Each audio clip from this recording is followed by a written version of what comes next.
Hey, welcome to the channel. I haven't posted in a while, so this is going to be, well, somewhat of a first, not really.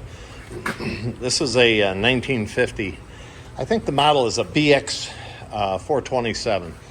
It's a 427 cubic inch 6-cylinder flathead, and it goes into a 1950 Brockway that I'm restoring. I did order all the parts for it and everything, so I have, the only thing I don't have are the rings. So I'm going to get tearing this apart. That's going to be the first motor I'm going to do. I do need the oil bath air cleaner for it. I haven't found one of them yet, but I'm sure I will. This was in a fire truck. Let's see, it was a 148W 1950. It was originally built brand new. The chassis was made in Cortland, and then it went over to, I think it was La France,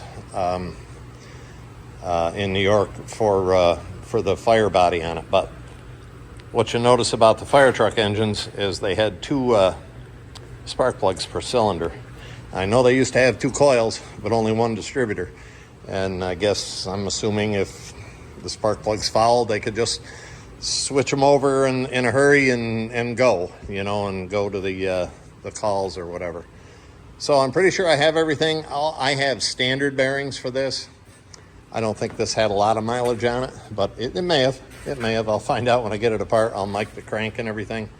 And I don't know. I'm going to probably figure out a way to tram the block and tram the head to see if, maybe I got to have them shaved a little bit to true them up. I don't know. Maybe that isn't done. I don't want to gain compression. I don't want to anything like that and change any of the clearances.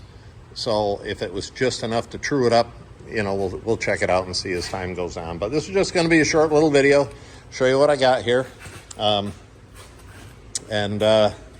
that'll be that. So it's a Continental motor, by the way. I don't know if I said that. I believe that's called an updraft carburetor because it goes up into the intake, and then the exhaust manifold is here and comes down. And here comes my buddy Jack the dog. He likes to get in on the videos. Hey, puppers, how you doing?